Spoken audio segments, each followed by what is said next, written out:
దేవుడు మన జీవితంలో ఎన్నో సీజన్స్ ఇచ్చాడు. మరి ఎండాకాలము, చలికాలము, వర్షాకాలము ఇలాంటి సీజన్స్ ఇచ్చాడు. అలాగే మన జీవితంలో కూడా ఒక సీజన్లో ప్రజలు మనల్ని వదిలిపెట్టిపోయే సీజన్ ఉంటుంది.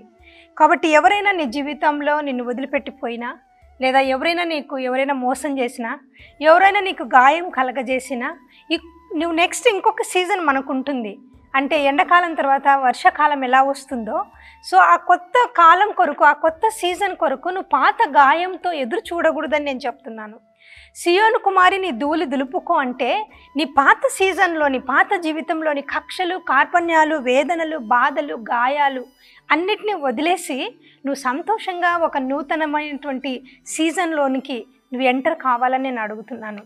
అలాగే నీ కక్ష ఎప్పుడు కూడా నీ జీవితంలో గాయాన్ని కలగజేస్తూనే ఉంటుంది, అది నిన్ను భక్షిస్తుంది. కానీ క్షమలోని ఆనందాన్ని నువ్వు అనుభవించాలి అంటే క్షమించి నువ్వు సంతోషపరచుకోవాలని కోరుకుంటున్నాను.